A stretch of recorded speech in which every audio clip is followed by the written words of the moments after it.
Hey everybody, welcome back to Movie Howl. This time, Joe and I are going to be discussing Falcon and the Winter Soldier, the full season recap, review, whatever you want to call it. Yeah, whatever. Yeah, we're not labeling anything. We're not putting labels on stuff. So we did the first half, and I think we were both fairly positive on it, right? Mm-hmm. So coming into the second half, I had some concerns because some of the YouTubers we watch had talked about it being a little preachy, a little weird, some strange choices, like people winning fights that you wouldn't expect to win fights, stuff like that. Mm-hmm. I didn't really find any of that. Okay. Did you? I mean, I really liked the episode. I mean, some of the stuff that they were complaining about was like the scene with the boat, you know, Bucky and Sam working on the boat and fixing that up and doing their thing and just being buds, hanging out. Yeah. And I really liked it. I thought that was fine. Absolutely. Yeah, my fiance and I watched that together. We're like, this is actually really fun. Like, who would have thought that in an action superhero thriller show, one of the more fun scenes would be two dudes fixing up an old boat? Mm-hmm. It was. They had some lighthearted moments. It was nice. You need that kind of character development to show people coming together, not to just assume they're coming together because they fought in some stuff together. I mean, you can fight with people, and you've seen this in movies and TV for years. That, I mean, just because you fight next to them doesn't mean you might not be only fighting together. Kind of like Zemo being with them. He was only there because he was necessary, and none of them ever had any doubts as to where the other's allegiances actually lied. Yeah, and I like that. There's no, like, they're becoming buds and they're doing stuff together. They're like, no, I know what you're about. Like, there's no doubt at all. And I thought the humor was good too, as far as like the boat scene goes. You know, I complain, and I refer to my complaining about Marvel humor, and there was some good humor in it too.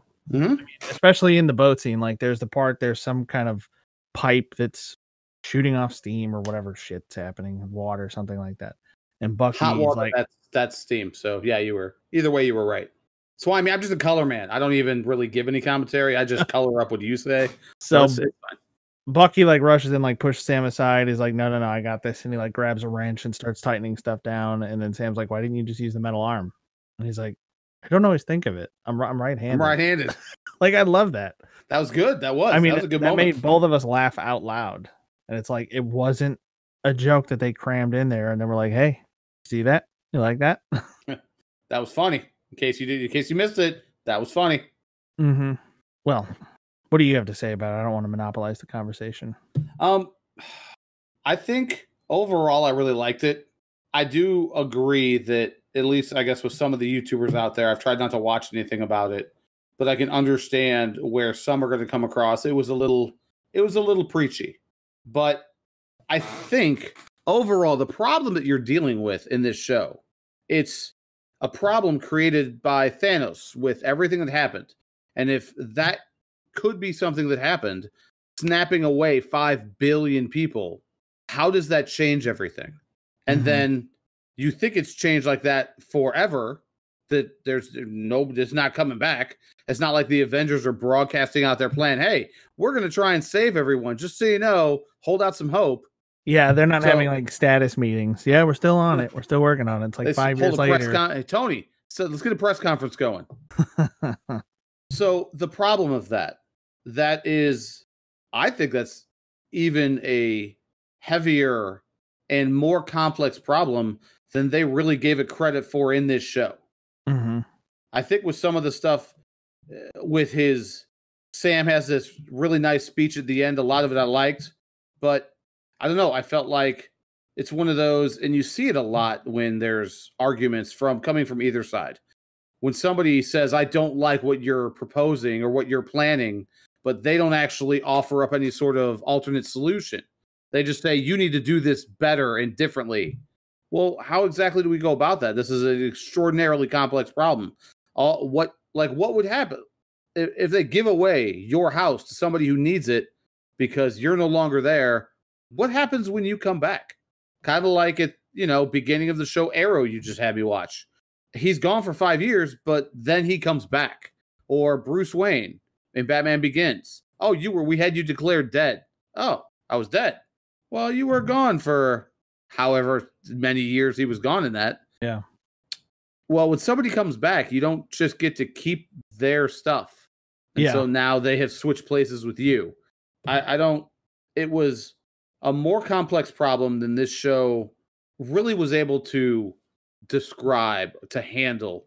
But I think it did a good job of cracking that book open and kind of giving us a glimpse of, kind of like WandaVision did in a couple of scenes, the chaos of what happens when this comes back.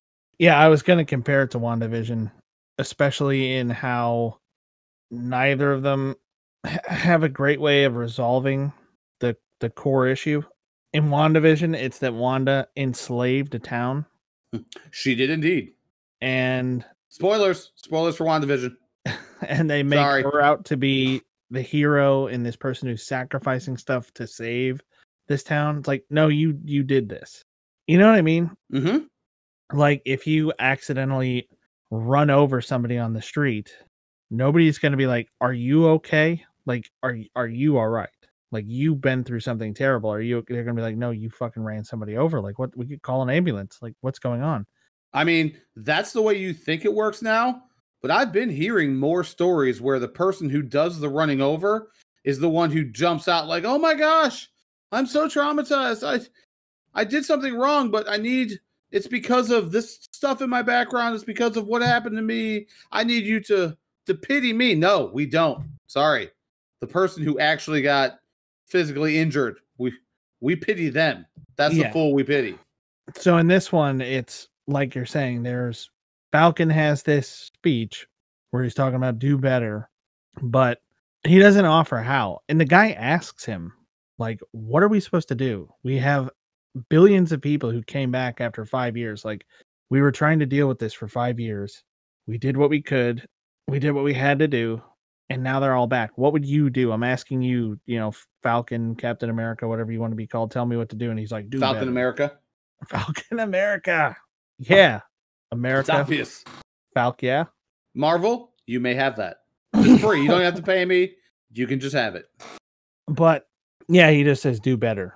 Like that's a real solution. I mean, and I get that the whole thing is probably just aiming at a general optimism and not like really a plan. Just like do better, take people into consideration, whatever. Like they weren't doing it before. But I get that most people think that their politicians don't think about them. I think a lot of times they don't. Some do. Some get into it, but when you have these career politicians, which that's never the way it was meant to be, term of service, you go serve and then you get out and you let somebody else go do it. So I think that's the way it is a lot of the time. But there are people who do care. There are people who are good. And it's, as I said, super complex problem that they really can't dive into in any sort of depth in a show like this, especially in 6 episodes. But a lot of his speech I really liked. And we're skipping all the way to the end of this episode 6. So by far, I guess just assume we're going to be spoiling. I mean, we haven't said what he's doing, why he's giving a speech, but assume it's going to be spoilers from here on. If I was going to give a basic like watch, don't watch thing, I would say watch. Definitely watch. It was a really fun show. Really good. There were some complex messages I think they were trying to get at that they kind of failed. Yeah. And similar to the WandaVision. We just talked about that in the last review that we just did like an hour ago. How I don't need all that necessarily in my movies, my shows. Just give me a good show to watch. But it doesn't mean it can't necessarily try to have some sort of message. Yeah. Even little kid shows, they have a message. It's usually good. Share with others. Be kind. What average kid show messages. But it has to be done in the right way. Using the term terrorist for what this character Carly was doing. I mean, that's an apt term because she was killing innocents like that. Yeah, to influence political matters and further a goal. Yeah. Right. That's the definition of terrorism. And I like how he brought up, did any of you stop and take the time to ask yourselves why she's fighting like this?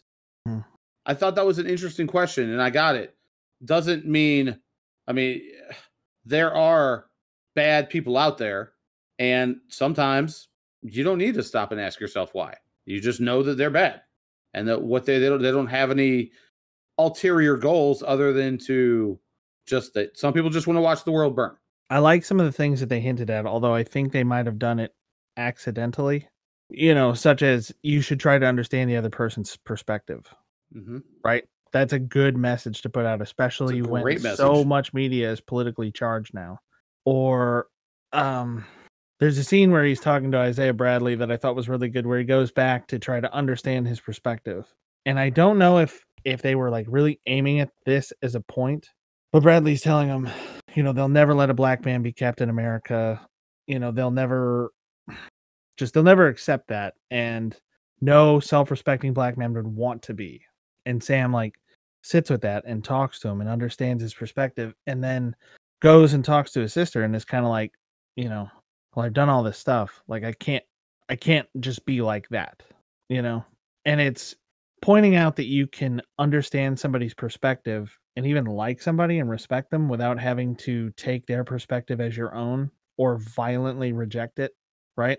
Yeah, absolutely. And it's a really mature way to look at differing opinions, Mm-hmm. especially, I mean, because you can have a valuable opinion that you take into consideration and that helps form your approach to a particular problem or topic, but it doesn't have to be something you agree with 100%. And you're like, oh, now your personality is now mine. Like I'm Mm-hmm. now going to be a copy of you. Yeah, I was worried in the beginning how they were going to handle that because that whole right after he first meets Isaiah and they're walking outside and the cop comes up, hey, what are you doing here? Like what I didn't understand about that is it looked like they were in a neighborhood where it wouldn't be outside of the realm of possibility to see a black man walking around. Like it felt like that was the neighborhood. Yeah, and I honestly think that was, we talked about this, I think. I don't think that this was a racial thing. I don't think it was intended to be that way. I think it was a cop happened to be there. And the scene up to that point, they walk out of the house and Sam is like aggressively following Bucky and arguing with him. Mm-hmm. So if this cop just came down the road, what he sees is a guy walking down the street, like looking kind of like he's minding his own business because Bucky wasn't reacting. And then another guy like walking behind him and like yelling at him and stuff. They don't know these are two friends having an argument. They Not just see quite like, friends at that point, well, they're but getting there. on They their had way to they being had buds. a budding bromance. Budding bromance indeed. Yeah, but all the cop would have seen is like, well, this guy's yelling at this guy and this guy's just trying to walk away, so let's go see what that's about. I maybe it was supposed to be racial. I assumed it was just how they introduce and kind of escalate this conflict where they get them back, you know, in front of the therapist person. I can't think of the character's name. Oh yeah, I have no idea, but the therapist I go see. Okay. Yeah, but it's I think that's the progression of it. You know, they stop them. They don't recognize Falcon right away. Then they do. Then they realize who Bucky is and that there's a warrant out for him. And Yeah, that ended really interesting with that, with the Mhm. warrant out for his arrest. I thought that was pretty interesting. Yeah, and that was just I think a thing that had to happen. And whatever. I don't think there's any. See that I mean, I keep seeing you stuff say saying, that, but the question is, they could have just as soon had them pull up and be like, "Are you James Buchanan Barnes? I'm sorry, man. We got a warrant for your arrest." So, I mean, depending on how you want to look at it, you could say that they put that in there because they wanted it. They didn't make the cops black. They made sure they were white cops. yeah, So I I have guess. to feel like at some point there was some decision as far as them trying to make a statement with everything that's gone on, which it's Disney, so I understand that it doesn't surprise me that that's going to happen. Maybe But it's I don't, implausible. yeah, I don't think it was done so poorly that it offended me or that I was like, that's really heavy handed because it wasn't. I was afraid that that's the way the turn this was going to take with Isaiah. But when you listen to him and you listen to what it was like for him, like Falcon sat there and he listened to him and tried to understand where he was coming from. And he did. He's talking to his sister about it. Like, if I'd have gone through what he went through, I'd probably feel the same way. But I'm here having done what I did, knowing the people that I knew, one obviously being Steve Rogers. Mhm. And regardless of how this other human being on the planet felt, he had to follow his own path. Yeah. And that's such a good message. Figure out what you're about. What do you want out of your life? And go for that. What I'm getting at with this is I just think that some people are overstating how like racially charged part of the show is. You know, I think there are some people who maybe are so used to things being really heavily politicized that they're looking for it now. And any little thing they're calling out on this, because I just didn't think any of it was that bad. One of the big things that was called out, I think on Friday Night Tights, like Nerdrotic's live stream thing, they started to talk about like, well, how could Carly beat Walker? Like, she kicked Walker's ass, and that guy was almost at a super soldier level before he had the serum. I was like, oh, I wish I didn't know that, because now that's going to irritate I thought me in that training. through this whole Like, thing. he had, yeah, he had a ton of training. He was doing like Steve Rogers type stuff before he had any of the serum. Like, he was, I mean, he jumped right in there with Bucky and Sam, no problem. Yeah. But then when the fight actually happened, it wasn't anything like what I expected. Like, Carly didn't beat him. She just kicked him in the head and stunned him. Like, she got one good hit in and ran away. She got away from him. She didn't beat him. She didn't kick his ass. No, like, he I rushes didn't think into that a group about that particular fight. I thought that when Bucky was fighting some of them. Like, these are just guys who got shot up with the super soldier serum. You've been a super soldier badass, killing people, like straight murdering fools for 100 years. Like, the amount of experience and skill that he has, he should be able to take apart those guys. Because if you take super soldier stuff out of it and you have somebody who's just a guy and somebody who's been training and killing people for, say, 20 years, I wonder who's going to win if they're about the same physical level and they get into some fisticuffs. Yeah. So I would have preferred that, seeing Bucky take apart some of these super soldiers, because he can. Well, and he did. Every other time they encountered him, he did. It's just in that one particular scene. And I can get Carly getting the drop on him because he's like, oh my God, there's a young girl in here. Because they could see a person sitting in the truck, right? Mm-hmm. I think they could see it with like Falcon's X-ray vision or heat vision or whatever he's got. I think so. And so Bucky gets in there and he's like, oh, it's a young girl. And he approaches her very carefully and she like smiles at him. And then she just like stomp kicks him in the chest. Yeah, because he didn't see it coming. He's like, oh shit. Yeah. He's like, okay, there's something up with these people. And but yeah, like, if he expected her, like, he could see it coming because he's experienced. But he's expecting a human girl to kick him in the chest. And he would just stand there and be like, and your point is? But it's not. He gets hit with much more force than he expects. Yeah. So anyway, that was one of those things that I thought was maybe a little bit overblown. Like, she kept up with him better than I thought she'd be able to, but she was also like parkouring and jumping around stuff and kind of using the environment to her advantage, which is the stuff I like to see when you have a combatant who's smaller or less experienced. I like to see them doing something creative to keep up with a more experienced fighter. Mm-hmm. And it was clear that Walker wasn't in the greatest headspace. So, yep, her being able to jump around and get one good hit in on him and kind of stun him and just run away, I don't think is like a huge like woke thing of this young inexperienced girl taking out this like decorated super soldier, you know, in quite the way that they at least started to make it out to kind of sound like. Yeah, it wasn't like they met each other in the middle of an empty warehouse and they started fighting and she kicked the shit out of him. Right. Well, that's not what happened. No, I mean, yeah, I mean, we even see Walker. It takes Bucky and Sam to take him down. Yeah, that was a tough fight. Yeah, good fight too. It's interesting. And I think there's a lot that's really good about the show in general. I think a lot of the action is still really good.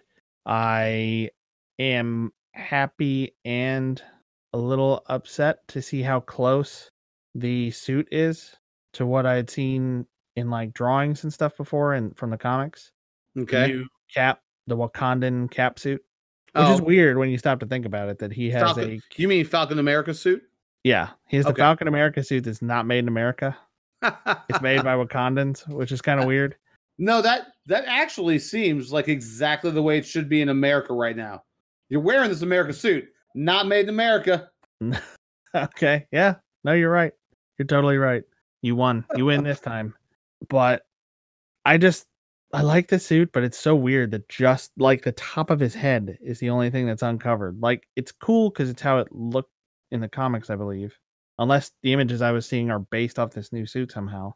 But it's like you're flying around super fast and doing all this soldiery stuff, and like you're extra not wearing a helmet because everything else is covered and protected. You know what I I mean? mean, It would be like playing soccer where you have to wear a cup, but instead of wearing a cup, you specifically cut all the fabric away from your clothing there, so your junk's just hanging out exposed. It's like, hey, I'm, I'm flying super fast head first. I'm gonna completely uncover the top of my head. I thought you were going to say it was like wearing full hockey gear, except for your cup, but I like that better. Yeah, it's Yeah, that seemed. I didn't know as far as how it looked. I saw that and assumed that this must be what his suit looked like in the comic book or it's something still similar. yeah, it's still cool. I mean, it's just when you stop and think about the logistics of it, the top of the head uncovered is a little strange. Like the cap helmet was always, it made sense. So I want to know. I know you know a little bit about it. This U.S. agent Yeah. who we end up getting at the end of this show, Mm-hmm. John Walker. Is he a good guy? Is he a bad guy? Is he one of those that's can go either way? Because there was a little bit of redemption for him at the in the last episode, which the last episode was almost non. It was like the first half was nonstop action, and the rest of it was no action. Yeah. He's, to the best of my knowledge, he's kind of like Catwoman. Okay. Like good, but a little unpredictable. Does that Okay. make sense? Yeah. I did like that they redeemed him a little bit. I like that he ultimately did the right thing. I like seeing that truck when it's hanging over the edge, it starts coming back because he's like, I can chase her or I can do this. And then he starts pulling that truck and he's got like super soldiers all over him and he's still trying to pull it back. I thought that was great. I thought the technology was bullshit that that Captain America was using. Falcon America, God, Thank whatever you. we're gonna call him. The little Red Wing thing that pops off his back, being able to like pull the window off a helicopter and just yank a man out, a little strange. Those Well, things, hey, just it being came from able, Wakanda. It was made of vibranium. true, yeah. And when you think about that, like he hunkers down with the wings on that bridge, and like the helicopter bounces off the shield and the wings, and just they must be vibranium wings. Absolutely. And then he attaches them to the hood of that truck, and he's also pushing the front of the truck up. He's still a man, a human man. Like I can buy that his tech can push that truck. I don't buy that his tech didn't just like mush him into the grill of that truck. I mean, as far as my suspension of disbelief with that particular scene was concerned, I thought the same thing at first. Like, is he pushing that truck? Because as far as I know, like I'm pretty sure they showed us everybody who shot up with super soldier serum in this series, and he was not one of them. He specifically said he wouldn't do it given the opportunity. I assume the Wakandan suit is a little bionically enhanced. I'm just gonna assume that because, I mean, why wouldn't it be?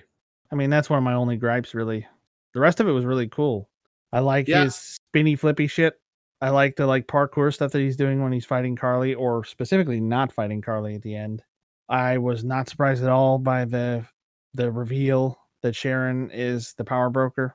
I was a little bit. I didn't. That makes sense. As soon as it happened, I'm like, oh, that makes sense. Yeah, it's like Okay. we need this person who has all these connections and these people, and they'll definitely find us as soon as we get here. And Sharon finds them as soon as they get there, and she has all these powers and like connections and stuff. Like, I yeah, it actually makes sense. felt fairly dumb for having not caught that earlier. Like, oh, yeah, that makes a lot of sense. Okay, now I get it. But I like how that ended. That now she's going to have to be, she's an issue. She was already an issue. The power broker, just from what they alluded to in this show, is kind of a major player. So the fact that she now has inside secrets to the United States government, that's probably not good for her. Not At great. least the United States. Yeah, they're gonna have to send the U.S. agent. Elaine Bennis might send him. Yeah, in her blue fucking hair dye. Also, she's clearly a vampire. Julia Louis-Dreyfus. Yes. She looks pretty much the same to me. Pretty much the same, yeah. I mean, it's eerie. They also didn't do a great job of like showing how that group came together. Everybody is talking about how wonderful Carly is and how she's a great leader. They tell us it. They don't really show us it. Like she doesn't we have give no idea. Yeah, she doesn't give like great Cap or even Sam style speeches about like how you should do better and something that would inspire somebody. Like she's mostly kind of quiet, and she's mostly kind of just talking about like this is all they understand, like violence is all they understand. She's taking a very like Daenerys Targaryen kind of descent, right? Mm-hmm. Like you see her there. It's clear that they want to get their message across, but they don't want to be super violent. And she just gets worse and worse as it goes on. But there's no point at which her people start to really question her or their loyalty to her. There's no explanation as to how somebody like clearly the youngest person in the group is the leader. It doesn't make any sense. Although I like the actress. I like the job she did with what she had. I thought her performance was good. I thought her look was very interesting.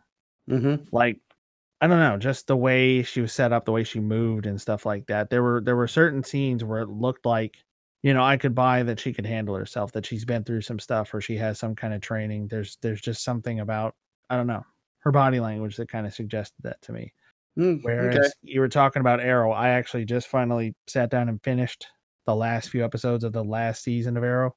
And they've got kids who are like 100 pounds, maybe, fighting guys bigger than us and winning. And it's just, the choreography is just like people flailing around.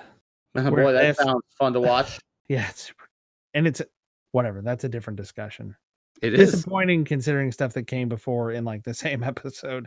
But yeah, it's they did a good job with her movements, body language, whatever. She looked like a believable character and a real part of that world. Okay, when you first said something about her, I thought you were going to talk about how she obviously has no soul, but that's not. I'm South Park ruined me. Everybody, I apologize. That's entirely I was uncalled for. That's it's not even. That's not right. I'm cutting out your apology. There's no apology going in. We shouldn't apologize for this stuff. No apologizing. I enjoyed pretty much all of this. I will say it was interesting. I felt like they were trying to make a point about what's his name?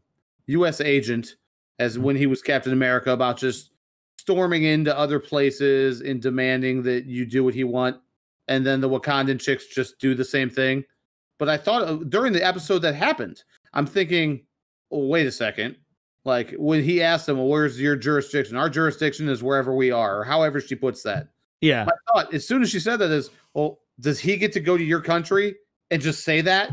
And because he says it, you're going to be like, oh, well, obviously here, have whatever you came for. No, because that's not how that works. And I know Wakanda's super advanced and everything, but it's a little arrogant. Mm-hmm. Now, I know some people had issue with, and I'm sure they would have talked about the Dora Milaje, something like that. Those chicks. Thank you. Those chicks fighting and taking on the people who they took on. But yeah, that's all they've ever done since they were little girls. Yeah, and so Bucky's a super soldier, but Sam and Walker, and Lamar are just human. Yep. So they're on an even playing field, and Bucky wasn't trying to win. Oh, absolutely not. Bucky was like, "Hey, hold on, what do you do?" He was like actively like, "Stop, can we talk about this?" And then he's not going to fight them. Like he's not going to do that. And she does like some kind of like thing where she's like punching in her pin code onto his shoulder and his arm falls off. And I actually really like the scene after that where they're like, "Did you know they could do that?" And he's like, "I did not." Well, you know now. So if they ever get into a fight with Sam, are they going to like come up and put their pin code on his back and his wings are going to fall off? They've already set it up. Yeah, I mean, probably, right? He's going to get into a fight with them. They're going to be like, "Oh, look, there's Sam. He's coming to do whatever." And they're going to hit like their little key fob. Yep. Wings are going to pop off. No, they'll just surround him in like an egg cocoon, and he's just stuck. It'll just land in the ground. All right, well, now you're our prisoner. Ha! Taken in by his own wings. Right? Absolutely. It was good though. I mean, that last 5 minutes, what it reminded me a lot was The World's End, which was one of the Simon Pegg movies. Mhm. And at the end of that, he does this really like preachy speech about people and how people want their freedom and, you know, all that sort of thing. It took me out of that movie because the rest of it was really quick, really fast paced, like it flowed well, really enjoyable, really fun. And then it goes into like this 5 minute thing of him just being like, we want to do what we want to do, you know, you get out of here, you smell. And this was kind of like that. It was like the show just screeched to a halt. I think what they wanted to do was show that this guy can do cap style speeches, which he totally did. But that was long. It was. It was real long. It wasn't like in Civil War when Agent Carter got to give the famous from the comic books Captain America speech. I mean, even any of the ones that he's done. Oh, did you make that up right off? Is that you're really good at that. Mm-hmm. Like whatever the different movies where they talk about that. Sam said something, Ant-Man said something, but they don't take that long. No, they're like a minute. Mm-hmm. He says what he needs to say, and then all right, I said what I need to say. It's move on time.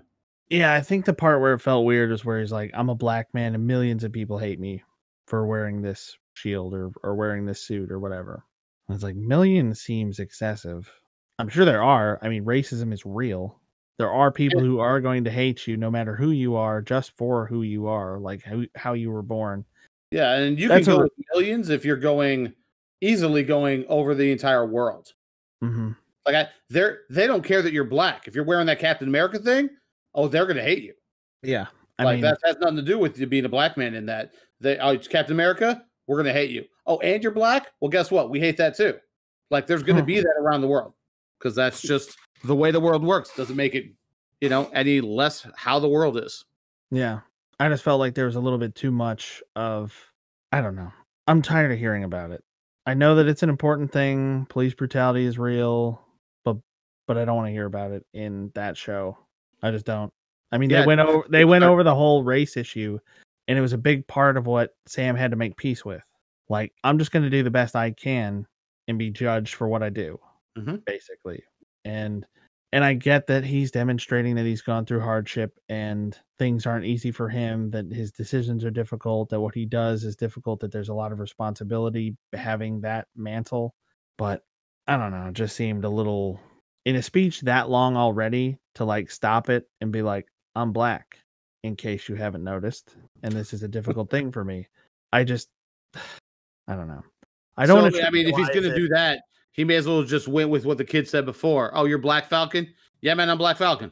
I'm black. Like, if you're going to take this much time to stop in the middle of your pretty nice speech to point it out, did you know I was Black Falcon? I don't know if you knew that. Yeah, like that guy was like, that's Black Falcon. And the other guy's like, nope, that's Captain America. Right? A little ham-fisted, but not bad, I guess.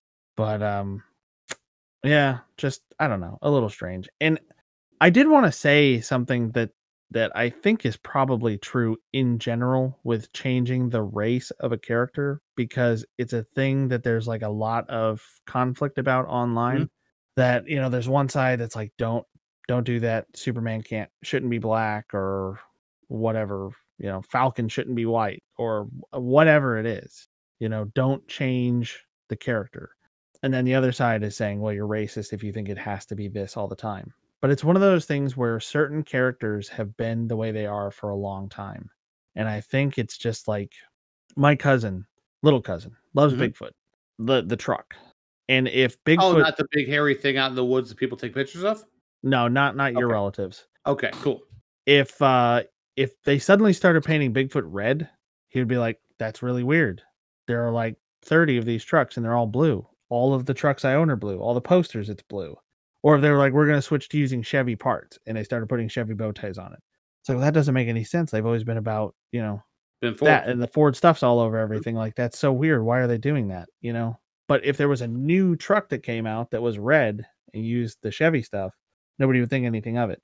So I don't think it sometimes it probably is, but I think sometimes it's just, oh, you're changing something about the thing I really like. Mm-hmm. You know, like Absolutely. whenever they redesign, even just if they redesign Batman's suit, like when they reboot the DC continuity and Batman's suit is different, people complain about it. They want it back the way it was. Maybe they like the way it is now. People complain about anything you change. Like there used to be this joke, like every time Facebook changes something, everybody bitches about it and then they just get used to it. Okay.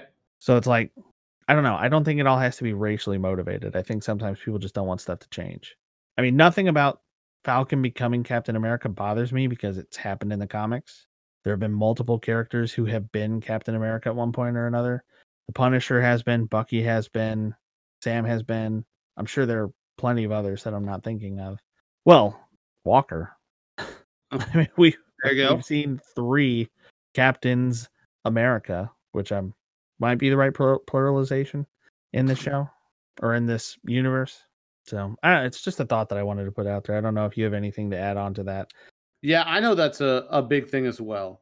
And I am generally of the school that when you're talking about certain characters that have been around for a really long time, Mm-hmm.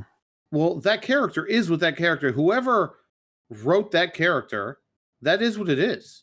And if you think there's an underrepresentation of something, whatever it is, if that's how you're going for it, make your own character. And that's okay. And make them well. Yeah, I, and I was just going to add to that. I think that there's a lot more significance to a character who is of a certain race to begin with. Like you and I have personally talked about the Miles Morales game. mm-hmm. They didn't just make Peter Parker of a different race and give him a different background. He's a different character. You know, in the comics, in his continuity, he also got powers from a different spider. And like his Uncle Ben moment was basically seeing the original Spider-Man die and kind of having this feeling like I have these same abilities or similar abilities. I could have helped this. Like I need to do more. I need to step up now because now OG Spider-Man is gone. So he's got his own background, his own struggles. He even puts on the same suit as Spider-Man and people are like, that's kind of tactless, dude. Like you're wearing like his colors right after he dies. And so he changes the suit to be his own and becomes his own character. And for a lot of people, he's their favorite Spider-Man because he has a different story. You know what I mean? So even in a similar vein, Yeah. or like the Flash, bunch of different versions of the Flash. You had Jay Garrick, Barry Allen, Wally West with the Lanterns. You have all the Yep. different Bunch of Lanterns. different Green Lanterns You as have well, for sure. Alan Scott, Hal Jordan, John, whatever his name is. God, the one that was actually in the cartoons that I watched. Yes. Like I can't think of his last name, but that was the definitive Green Lantern as far as like Wally West and that version of the Green Lantern were the definitive ones for me because they were the ones that were around when I was paying attention to that stuff. But you can even create different versions of a similar character and have them be different. People just seem to react poorly to having aspects of their character or their background just changed sort of at random. And I feel like it cheapens it if you're saying we're going to have whatever, a Hispanic Superman. Well, then you always have to qualify it by saying it's a Hispanic Superman. If it was a different character with that same demographic makeup, then it's just that character. Yep. And it's more of an impact, I think. I agree. Like, there's a thing about the new James Bond movie that's going to come out, and I don't know how it's going to play out. They keep talking about, well, they're replacing James Bond with this black female lead, and he's not the same character.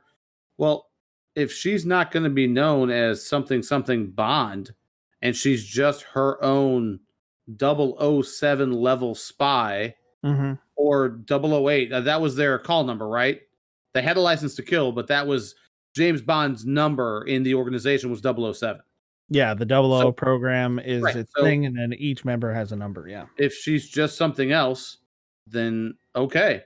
As Yeah. long as the movie that I'm watching is well written and I like the character, so they're not named Bond. It's just another spy. But if you Right. make another Bond movie, it needs to be James Bond. I prefer him to be English. would be nice. As like just a start in general would be good. I'd be okay with that. You don't want like Willie the Groundskeeper as James Bond? Like just super Oh, Scottish? I mean, hold on. Scottish works a little bit. A little bit. Maybe not like a Wild West cowboy, like a Southern American. Yeah, no Cletus. Maybe, Cletus is maybe a Bruce Lee type. Might not be the best for a James Smooth, suave James Bond. I don't know. But yeah. I wouldn't feel I would be watching it, but I wouldn't feel like it was James Bond. Because James Bond has certain characteristics and features, and that's what you think of when you think of the character. Yeah, I get exactly what you're talking about. If they just were like, okay, and now we're handing the franchise over to this or starting another one. Now there's going to be two. We're going to have a new James Bond and a new franchise, but we're also going to work within the same continuity established by the Daniel Craig Bond, and it's going to be this 008 thing, and it's a different person altogether.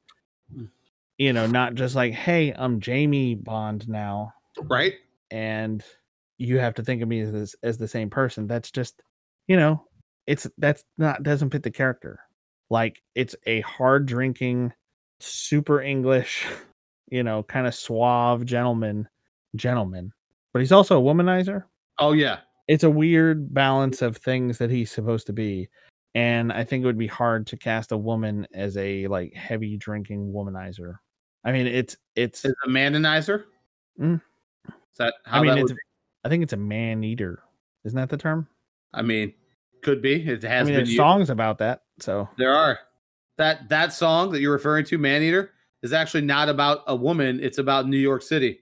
Is it? It is. Yeah. Yeah. I don't look for messages in songs. Yeah. It is what it is, I guess. It is indeed. I think it would even be financially better for them to come up with new characters, have new storylines. Like the people who like James Bond, let them like James Bond. They're probably going to like the other thing too. But it would be nice to have it be a different character. Don't take away James Bond to give him this. Give him something on top of it. Yeah, don't just think that by making this James Bond, the James Bond people are going to like it.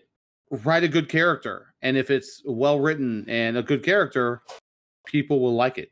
Yeah, just like in Batman. You've got Batman, Robin, bunch of different Robins, Nightwing, Batgirl, Batwoman, who, you know, that's not just a show. She's like a former soldier, like ex-military, and she's like struggling to find purpose and somehow comes across Batman and he like helps develop her training like towards being a bat person, whatever. And so she becomes a superhero because they don't train you to do like grappling hooks and shit in the army, I don't think. Really? Yeah, I don't think that's part of it. You do the cool thing where you just like walk up the wall from the 66 series. But I mean, I'm not aware of anybody who had a problem with that character because it was a different character. They didn't change it to be like Brianna Wayne and just say like you have to accept it, and if you don't, you're, you know, whatever. We're really going down a rabbit hole with this. It really bothers me. And I probably should have put this first, but it bothers me because I just want the shit to be entertaining, and I want people to be nice to each other and decent to each other, and I don't want anybody to judge anybody for any inherent traits that they can't change or help in any way. Like if somebody's an asshole, that's fine. You can judge them for that. But, you know, not liking, like, are people going to judge me because I'm follically challenged? Yes. Maybe. Is that because you're judging me? I'm judging you. Well, anybody else? Probably not. I mean, I don't know. Just be good to each other. Treat people the way you want to be treated. It's good advice to follow in life. I mean, it's a golden rule right there. Yeah. That's a number one early rule for the kids right there. A few adults could be reminded of it. Yeah, I think so. See how they act. I heard a thing about that on the radio today. I went to my truck to grab a block to charge my phone, and I just wanted to crack my window. So I turned the truck on for just a second, and the radio pops up, and it's a local radio station, and they're talking about that. So I stopped and listened for a second, like how referees get talked to in kids' sporting events. And they're talking about these aren't like low class, you know, bottom of the barrel, drunk idiots. Like we're talking doctors, lawyers. One this guy referred to who he found out afterwards was an FBI agent, and he just got called every name in the book, just refereeing this little kid's hockey game. Like, it's stuff like that is utterly ridiculous. Mm-hmm. Just you're talking to another person on the planet. Yeah, and how seriously people take everything. That's another thing, is how seriously people take stuff. I saw an interview that Anthony Mackie did not all that long ago for some movie. I don't know. Race is a part of it, and it has some kind of message, and he was like promoting, he's promoting the movie, but he's also talking about this idea and like why he wanted to be involved with it. But he was talking about how seriously and personally people take things, and he was talking about, like, have you ever seen I think it's All in the Family? Yeah. The Archie Bunker one? Yeah, Archie Bunker. And he's like, it's one of the greatest shows ever made. Horribly racist. Like, totally racist. And you know what people did? They laughed. Right? He was like, Sanford and Son, Jefferson's, racist. People laughed. White people, black people, they all laughed. They made fun of it. Right? It was ridiculous. You don't take it seriously. And he's saying, like, there's not nearly enough of that. You are 100% correct. Old movies like Blazing Saddles, it was done that way for a reason. Mm-hmm. To poke fun at the way how serious people take things like that. Yeah, and I think it might have been I think it was more of like Nerdrotics and stuff like that, but they were talking about Star Trek, that there's an episode that I don't remember, apparently from the original series, where somehow they encounter Abraham Lincoln, like, because they have like time shenanigans and stuff that happen. I mean, they do. There's a lot of shenanigans in that first. Yeah. So original Star Trek. And Abraham Lincoln refers to Uhura by what would be considered a slur today. And she apparently has this reaction to it, and he's like, "Oh, I'm so sorry. The parlance of my time has offended you." And she's like, "Oh, that doesn't even matter. Like, that's so old. We're so over that now. Like, it doesn't matter."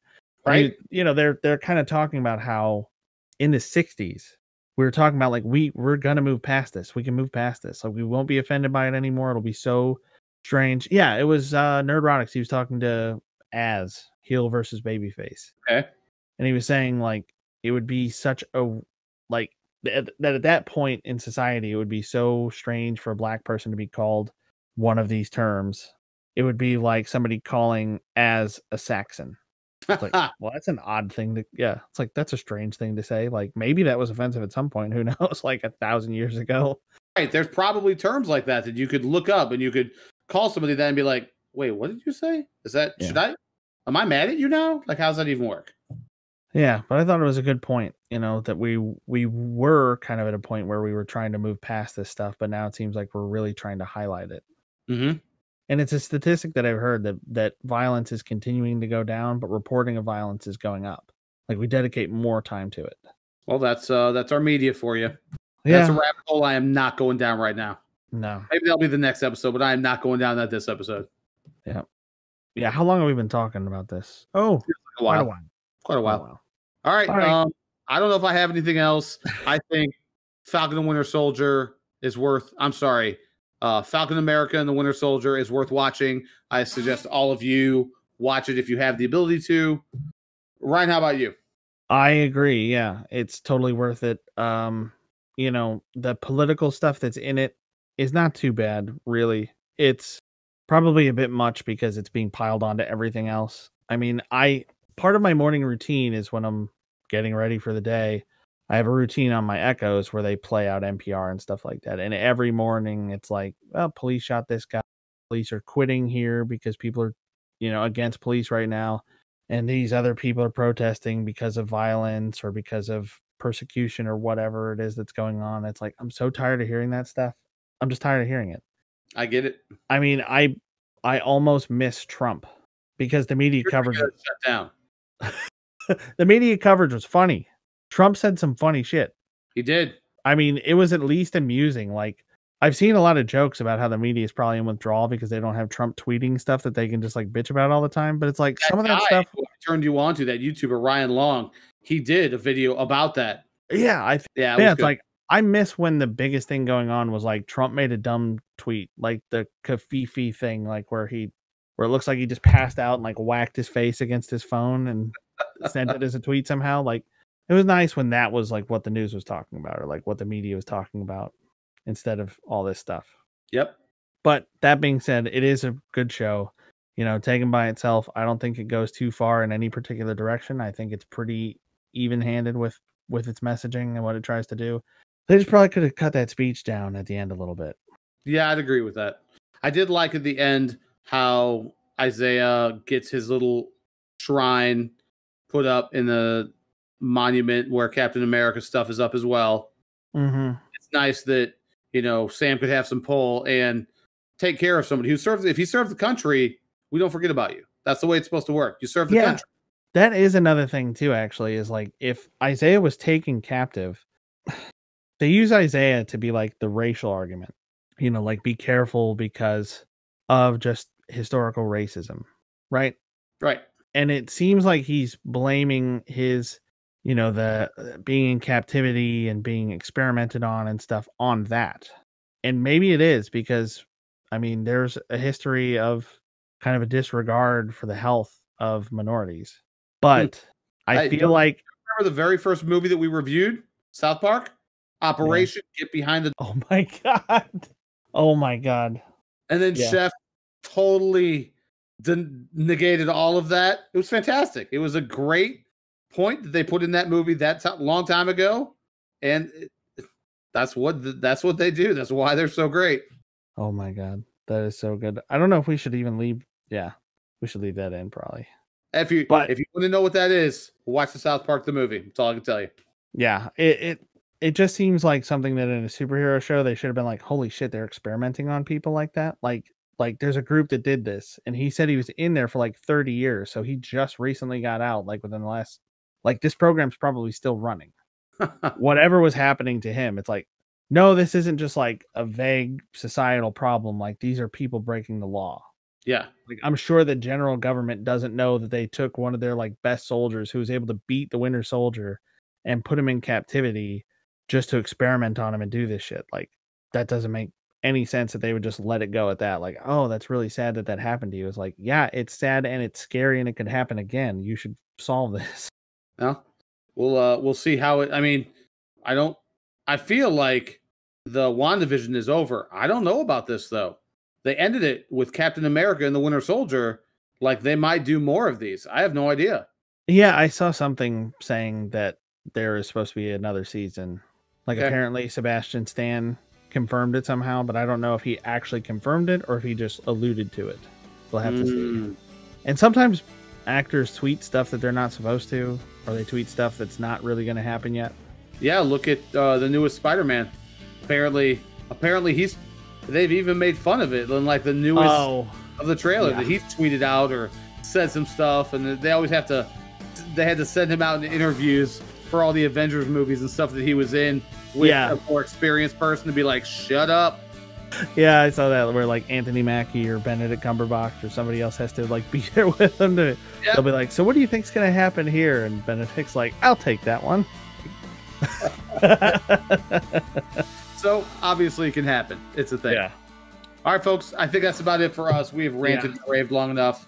Hope you enjoyed another episode of Movie Hal. I've been Joe. And I've been Ryan. Looks like we're out.